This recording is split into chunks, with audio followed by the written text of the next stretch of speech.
Come si chiamano? XTS20 e XDA20. Io non me lo sarei mai ricordato. E forse lo streamer che sta per uscire si chiama XST. Mi ricordo che c'era ST, streamer. Sempre 20. Sempre 20, esatto. Serie Zenith della Onyx, marchio storico britannico degli anni 80 che magari a qualcuno più âgé ricorderà qualcosa. A me sì, a te pure, appunto.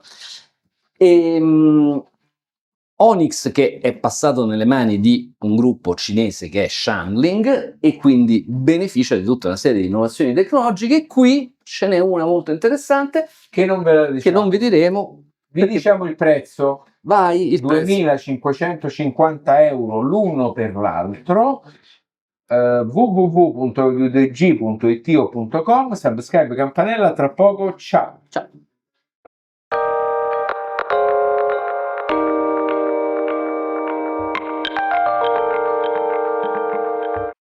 Guarda un po'. Cosa c'è scritto? Cosa c'è scritto? Onyx Electronics UK Limited.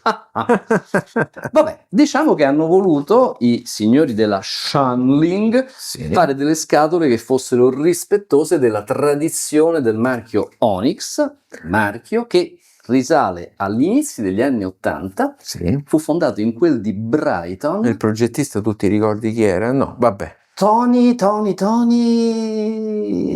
non me lo ricordo, però mi ricordo il fatto bizzarro che vabbè, lui era un giovane studente del Politecnico o qualcosa del genere e una delle prime persone a cui ha fatto ascoltare questi primi prototipi di amplificatori era un suo amico che lavorava alla Rogers, quella dei diffusori, il quale, insomma, capendo il potenziale commerciale di questo prodotto che aveva sviluppato il suo amico, ha detto vabbè, associamoci e facciamo una impresa commerciale.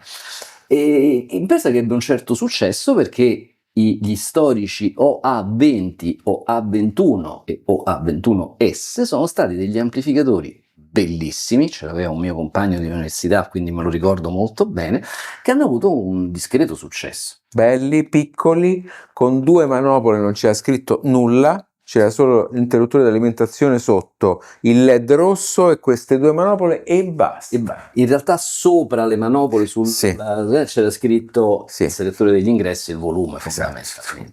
Erano degli amplificatori che avevano tra i primi, assieme ai Name, posto grande attenzione sulla qualità dello stadio di alimentazione, cosa che all'epoca invece non è che fosse molto come dire, un tema su cui i progettisti si concentravano.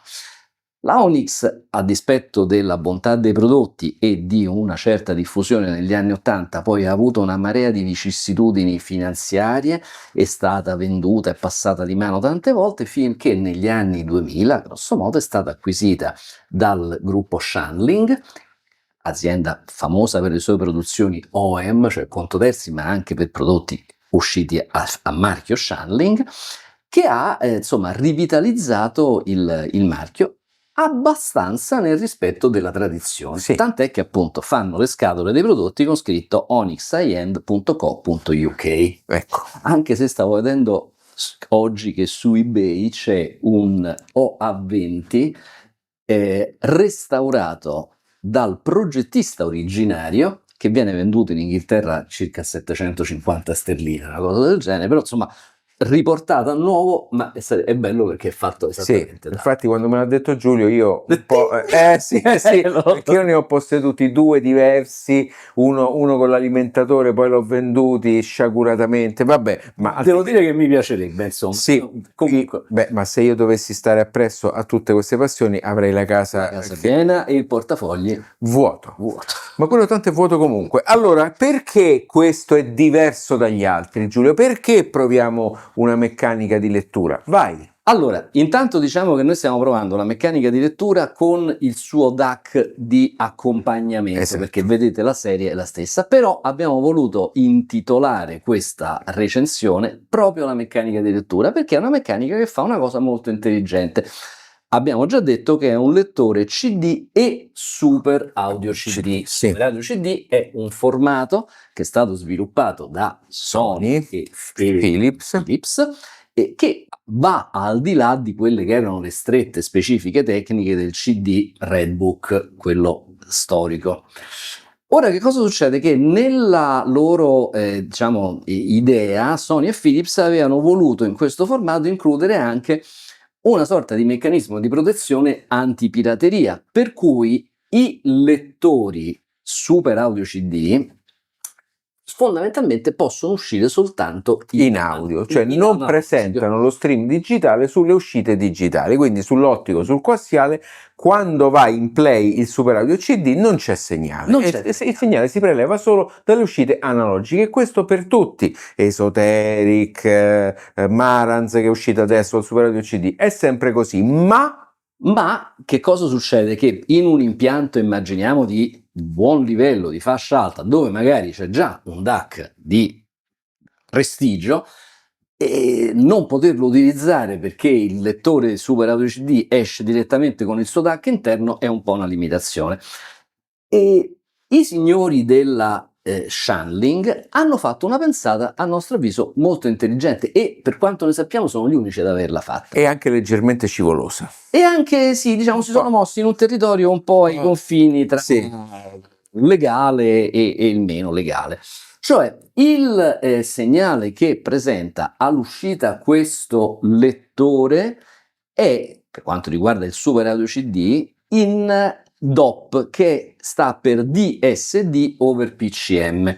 Fondamentalmente si tratta di una tecnica per incapsulare i dati del DSD all'interno di un frame PCM. Quindi fondamentalmente all'uscita di questa macchina trovate un file che è apparentemente un PCM, ma allorquando viene collegata ad un DAC che sia in grado di gestire il DOP, come il suo DAC, ma anche come la Scala MK2, nonostante sia una macchina che oramai ha qualche anno sulle spalle. E possiamo dire oramai l'80% dei DAC lo fanno. Lo sanno fare, si accorge di questa faccenda e quindi è in grado di spacchettare questo file PCM, estrarre i dati DSD in maniera assolutamente trasparente. Non c'è una conversione, attenzione, non esiste la conversione da DSD a PCM e da PCM a DSD.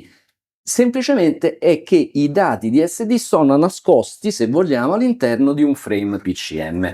PCM è il segnale Pulse Code Modulation del CD. Del CD. Allora, perché è scivoloso? Perché teoricamente la Sony ha completamente vietato questo, cioè ha vietato anche di poter mettere il DOP, ma se stai suonando un disco che ti sei comprato, se lo stai facendo per uso privato, se lo stai facendo in quel momento senza fare una copia, non è una cosa proibita. Quindi siccome non è vietata, la Shanling ha ben deciso di implementarla all'interno del suo lettore. Questa meccanica su tutte le sue uscite, che sono 6, su tutte le sue 6 uscite, a parte quella USB, presenta questo tipo di segnale, quindi qualsiasi DAC con qualsiasi ingresso è compatibile. Questo sempre fermo rimanendo che succede questa cosa quando all'interno del cassetto c'è un Super Audio CD. Se invece c'è un normalissimo CD Redbook, esce in PCM, amici come prima, esce in PCM e siamo tutti più contenti. Altra cosa interessante di questa macchina ha tra le sue uscite ha anche l'uscita I4S. I4S che è poi gestita dal suo DAC di riferimento, che ha invece l'ingresso I4S. Dell'I4S abbiamo detto tante volte che, non essendoci uno standard, perché l'I4S potrebbe essere veicolato attraverso un cavo Ethernet o attraverso un cavo HDMI, e già questo genera un problema. Qui il cavo è l'HDMI. Comunque non è stato mai normato e c'è stata una proliferazione di pinout, cioè di schemi di collegamento. Questo DAC intelligentemente, subito dopo la porta, il connettore fisico, ha una FPGA che è in grado di capire come è fatta la pianinatura e di regolarsi in maniera automatica in modo tale da poter funzionare. Molto intelligente. Ma questo DAC è un DAC con un doppio DAC, scusate la ripetizione, doppio chipset ESS 9039 Pro. Pro, che è un chip con 8 canali che vengono messi in parallelo. Questo è un doppio differenziale, quindi un chip a canale. Abbiamo la massima sofisticazione possibile di implementazione di un Sabre. Uscite analogiche in formato XLR e RCA. Ovviamente questo, essendo un doppio differenziale, è intrinsecamente bilanciato. Uscita cuffia e un selettore di guadagno alto e basso. Studiato benissimo, Giulio, ma io vorrei concentrarmi non solo sul fattore di forma, sul quale tu sei particolarmente esperto, ma anche su questi due splendidi display. Sì. Allora, la cosa interessante è questa. Il fattore di forma, lo vedete, è un 3/4, quindi non è il formato standard, ad esempio quello dell'Aqua, non è il formato quello piccolino, per capirci quello dell'Exposure, ma è una via di mezzo, che a me non dispiace. Però, certo, ecco, dal punto di vista della compatibilità, lo vedete da soli, c'è una certa differenza di stazza. Molto bella questa superficie scanalata, i cabinet sono costituiti in lega d'alluminio scavato con questo, diciamo, molto bello, estetico, carino. Il lettore di CD è un top loader con coperchio in vetro e manopola in alluminio, elemento magnetico per il bloccaggio del CD, che è calettato e fissato direttamente sull'asse del motore di una meccanica Sanyo. Chiudendo, viene automaticamente letto e riparte il reading. Ma la cosa molto carina è che questo display da circa 3,5 pollici è touch.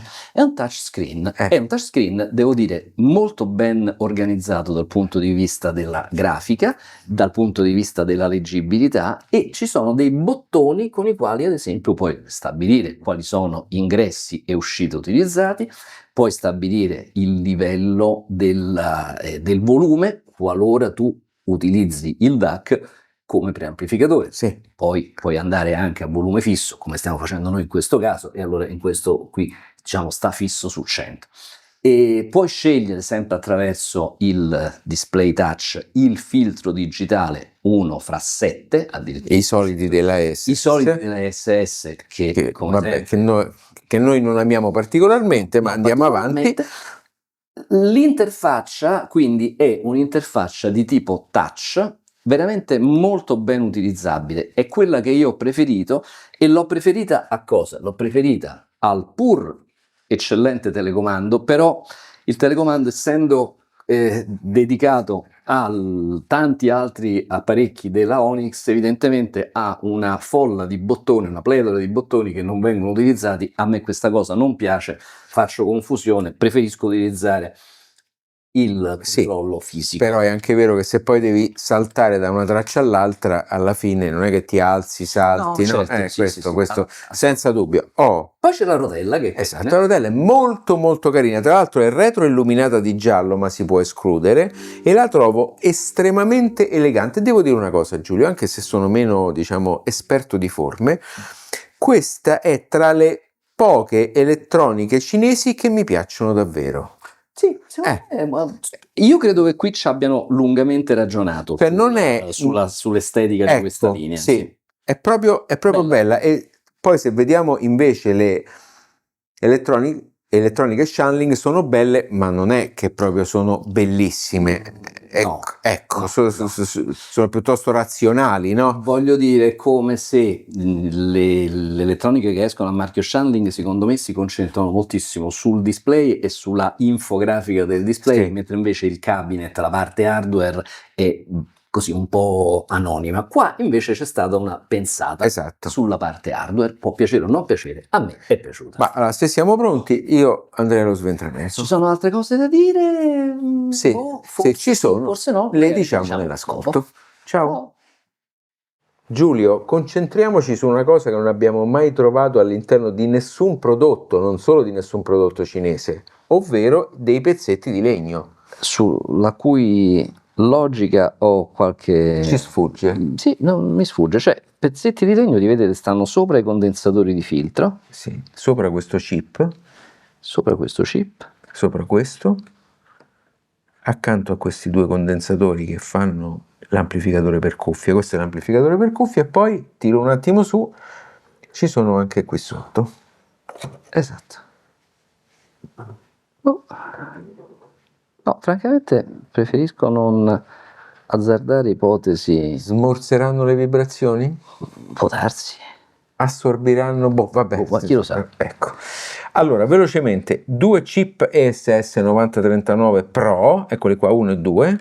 Sì. Questa è la sfilza di amplificatori operazionali, che sono 8 per le uscite XLR, poi ce ne sono 1 e 2 e 1 e 2 per le uscite RCA. Sì. Questa è la parte di regolazione, 1, 2, 3, 4, 5, 6 e 7 regolatori completamente separati che faranno il digitale, i servizi e la parte audio. E quando si chiude il coperchio, li sto inquadrando adesso, questi pad in materiale conduttivo vanno a toccare, infatti c'è ancora l'impronta sopra, e vanno a dissipare su tutto il pannello superiore, che è fondamentalmente un unico pezzo che fa da dissipatore. Un unico pezzo fino a un certo punto, perché poi, se vedete bene, il pannellino frontale è tenuto da quella grossa vite che sta lì al centro. Quindi fondamentalmente coperchio e fianchetti è un unico pezzo, poi c'è il pannello frontale e poi, eccolo qua, sotto c'è il pannello inferiore. Esatto. Questi trasformatori di alimentazione, questo è per la parte digitale e per i servizi, e questo è solo per la parte audio. Della Thalema. Thalema, che non credo che sia cinese, sai? No. Questa è la Nuvoterm Thalema, potrebbe non essere cinese, e quindi è una delle poche volte in cui i cinesi hanno comprato i componenti. Qualcosa di esterno.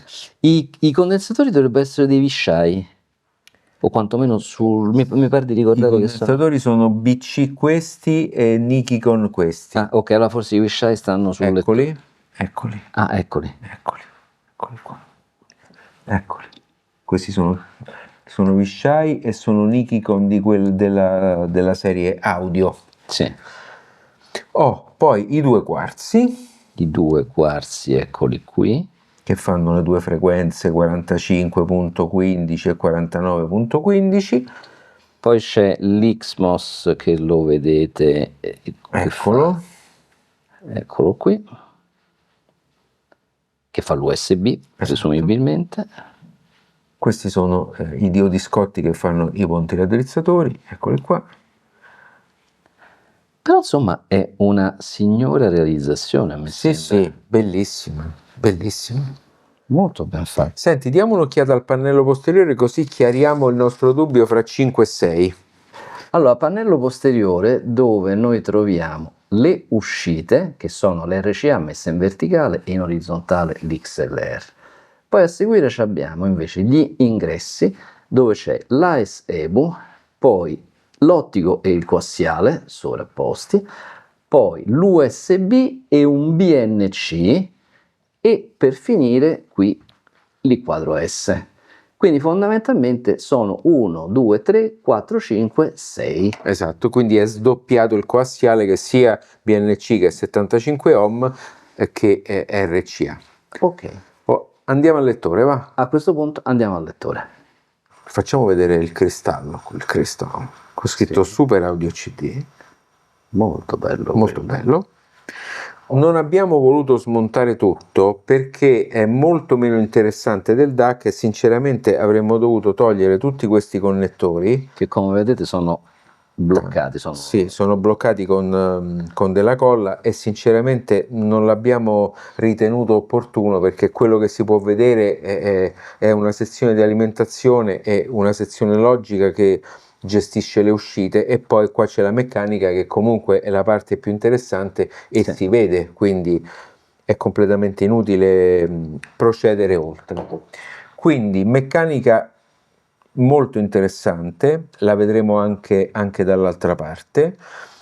Sezione di alimentazione con questo legno che abbiamo trovato pure nel DAC. Su questo sono stati coerenti, l'hanno messo da entrambe le parti, e non dubito che se uno lo aprisse dentro troverebbe tanti altri pezzettini di legno. Questo è interessante, perché questa è l'I2S, è l'uscita dalla meccanica verso la logica.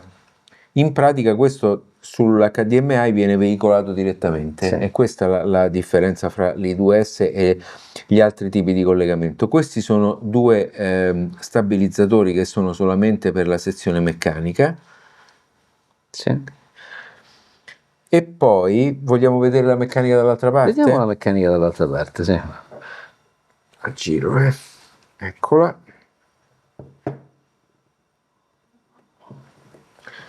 Ecco, questo si mette qui magneticamente, questo serve per le dita, e questa è una slitta a movimento magnetico, quindi non è delle classiche con il carrellino, ma è di quelle più sofisticate a movimento magnetico. Molto bella, fatta bene. E allora qui andiamo a vedere e abbiamo USB audio, ottico, coassiale, AS-EMU, BNC e il quadro S. Quindi sono 1, 2, 3, 4, 5, 6 uscite digitali. E poi ovviamente c'è la solita vaschetta IEC con l'interruttore. Benissimo. Allora, diciamo che questo sventramento qui è stato sicuramente rapido. Sì, rapido. Ma non c'era molto meccanica. Esatto, esatto. Andiamo all'ascolto, cose interessanti. Assolutamente sì. Ciao. Ciao, ciao. Caro Giulio. Allora. Una volta tanto. Prendo in mano questo. Prendi in mano la questione. Oggettina. Allora. Io sono contento di questo ascolto di questi due apparecchi. Allora, posso fare una considerazione secondo me molto importante? No, perché io vedo ancora un punto di vista che tanti audiofili hanno dei cinesi e del mercato cinese che credo sia fermo a 20 anni fa, sì. Se non di più. Sì. Questa accoppiata, indipendentemente da tutte le considerazioni che abbiamo fatto e che faremo, ci dice una cosa molto importante, che forse i cinesi sono un po', se non parecchio, avanti rispetto a quanto non siano gli europei e anche gli americani forse. Perché questa meccanica, che è una meccanica CD, Super Audio CD, cavalca un bisogno che noi abbiamo toccato con mano, cioè quello dei tanti appassionati di Super Audio CD che o non trovano una nuova meccanica per leggere i propri Super Audio CD o sono limitati, come abbiamo detto in fase di descrizione, dal fatto che il DAC all'interno del proprio lettore è inferiore qualitativamente rispetto a quello che loro posseggono. E quindi risponde a un'esigenza specifica che fino adesso nessuno aveva intercettato. No, e tra l'altro lo fanno utilizzando una tecnologia che tutto sommato stava lì da un sacco di tempo. Esatto. Perché, ripeto, il DOP saranno 10 anni se basta che tra l'altro io ricordo i miei articoli che ho scritto sul DOP risalgono grosso modo una decina d'anni fa, quindi è veramente una tecnologia che sta lì da un sacco di tempo e che in qualche maniera loro hanno intelligentemente utilizzato. Non solo, c'è anche un altro aspetto dal punto di vista della finitura e della realizzazione degli oggetti, che io a questo punto comincio a pensare che tutti questi cinesi di fascia alta che noi abbiamo sventrato negli ultimi tempi hanno un livello qualitativo dal punto di vista della realizzazione che è veramente ineccepibile. Cioè non gli puoi dire niente. No. Meccanicamente, come scelta di componenti, come progetto, dal punto di vista software, insomma, onestamente io faccio una gran fatica a dire però che? Tra l'altro a 2.599 euro, quindi non è che stiamo parlando di una meccanica da 20.000 euro che magari dice sì, mi legge i Super Audio CD, mi mette a disposizione il DOP, ma 20.000 euro, 2.599 euro per un'eccellente meccanica credo sia un ottimo affare. Quindi vorrei sfatare questo mito insieme col mito della classe D. No? Perché si sente sempre dire che i cinesi ma è fatto in Cina, ma è classe D. Cominciamo a pensarla diversamente, perché forse pensandola diversamente apriamo un po' gli orizzonti. Certo. Ecco.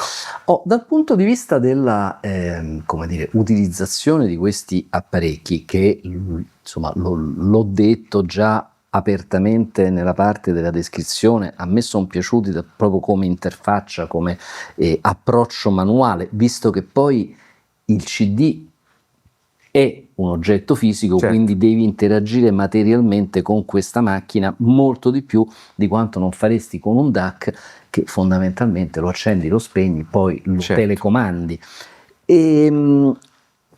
C'è tutto un discorso di aspetto tattile che, sì, che entra un po' nel merito della faccenda, che io non frequentavo obiettivamente da tantissimo tempo. A me è piaciuto. A me è piaciuto. Sì. È piaciuto, e ho ascoltato con piacere un certo numero di CD, ma ho ascoltato essenzialmente i Super Audio CD, che obiettivamente resta un gran bel formato. Sì. Peccato che è rimasta un po' un'incompiuta. Ora, io non credo che il problema sia il Super Audio CD, io credo che il problema sia proprio lo streaming che gli ha tagliato le, sì, gambe. Cioè, se non ci fosse stato lo streaming di mezzo, probabilmente oggi staremmo ragionando di solo Super Audio CD. Certo. Però poi è arrivato lo streaming e insomma, certo, le cose sono andate come sono andate. Dal punto di vista dell'ascolto, facendo un'ultima sottolineatura solamente sulla meccanica e su quel discorso che dicevamo di quanto è scivoloso il discorso, sì, del copyright, guarda caso sull'uscita USB, che è l'unica che potrebbe essere collegata direttamente a un computer, non ci esce il flusso. Il flusso. Il flusso, scusatemi, il flusso DSD incapsulato DOP. Perché quello sarebbe stato un modo perfetto, sì, per fare una copia conforme. Allora, come suona? Ecco come suona. Allora, la prima cosa che vi dico è, chiudendo la meccanica, mi sono detto, io questa me la comprerei. Sì. Che sinceramente non è che ci capita spesso di fare una considerazione del genere. A me è venuta voglia, e probabilmente troveremo la maniera di organizzarci, di avere comunque un lettore di CD in sala, sì, di ascolto, sì, qui di sopra. È vero che anche in sala 1 c'è un lettore di CD che io obiettivamente... Un Oppo, se non ma quello è uno strano Frankenstein, nel senso che è un Oppo, mi pare 105, del quale è rimasto poco e niente, nel senso che la scheda logica non c'è più ed è stata sostituita con una scheda di playback design. Vabbè, quindi è un contenitore esterno. È un contenitore esterno. C'è la meccanica, proprio la parte, diciamo, che fa girare il CD, che è stata pure quella modificata, il telaio è stato modificato, insomma l'alimentatore è stato modificato. Vabbè. Non c'è. Io ho uno scatolone di pezzi dell'Oppo che stanno lì, okay, ma insomma. Quindi, però lo uso poco, ecco, lo uso poco. Sì. Mentre invece mi piacerebbe tornare, sì, a utilizzare. Va bene, anche perché così, diciamo, rispondiamo all'esigenza dei molti follower che ci dicono perché non utilizzate i CD. Ok, allora, noi abbiamo ascoltato questa meccanica sia con l'Aqua alla Scala che con questo DAC, premettendo ovviamente che questo DAC costa un terzo, perché 2.599 contro i 7.500 dell'Aqua alla Scala. Sì. È chiaro che poi le differenze sono venute fuori non solo dal punto di vista della qualità dell'ascolto, ma del tipo di tecnologia, perché questo è un Sabre, quindi è con chipset, quello è un R2R, quindi ci sono delle differenze fondamentali tra, sì, una tecnica e l'altra. È chiaro, cioè per 2.599 euro il DAC è un eccellente DAC, non gli si può dire niente, c'è una bella sezione di preamplificazione, una bella uscita cuffia, è eccellente. È chiaro che questa meccanica io la posso vedere abbinata anche a DAC molto più costosi dell'Aqua alla Scala. Ah sì, assolutamente, su questo non ho dubbi. Allora, vero è che a parità di meccanica, perché evidentemente quella era, noi l'abbiamo collegata sia all'Aqua in coassiale che attraverso l'HDMI al suo DAC, e a parità di dischetto che stavamo riproducendo sono due suoni effettivamente abbastanza differenti. La Scala è un suono un po' più, con un po' più di corpo, sì, decisamente. Però di questo DAC, quello che mi ha stupito particolarmente, e francamente non me l'aspettavo, una scena gigantesca. monumentale, proprio grande. E questo, devo dire, mi ha un po' colpito. Dal punto di vista del timbro, l'ho trovato forse un po' freddino, probabilmente nel confronto con la Scala, che invece ha, come dire, un rigore ma anche un calore che questo evidentemente non ha. Ecco, su questo non ci sono grossi dubbi, però insomma stiamo ragionando di un eccellente DAC che io evidentemente ho anche provato utilizzando l'ingresso USB e quindi collegandolo al nostro PC audio e quindi con JPlay e via discorrendo, insomma amplissima versatilità. Che dire, le uscite bilanciate ci hanno permesso di collegarlo al audio analog Maestro 2.0 con soddisfazione. C'è la possibilità di farlo diventare pre, quindi di usare un controllo del volume che è interno al sabre, quindi non è analogico ma è comunque di ottimo livello, e quindi questo significa che ci si può collegare anche una coppia di finali o un finale stereo direttamente, certo, oppure una coppia di casse amplificate, perché no? Perché no? Quindi insomma, complimenti. Io adesso non so se noi, come dire, quale lettore di CD andremo ad utilizzare nella nostra sala d'ascolto, sarà oggetto di pensiero, però vogliamo tornare ad utilizzare i CD. Sì, lasciamo questa accoppiata con una considerazione che ha fatto Heinz Lindenegger, che è il CEO di Project. Il CEO di Project, che quando l'ho incontrato oramai 3 o 4 anni fa, quando si è rimesso a fare meccanica di CD, mi ha detto: Giancarlo, tra non molto tornerà il CD. Come è tornato il lettore, il giradischi? Il giradischi. Forse ha ragione lui. Può darsi. Bene, fateci sapere se siete interessati all'articolo specifico sulla tecnologia del DSD over PCM. Ok. Con un po' di tempo riesco a metterlo su. Ciao e grazie. Ciao.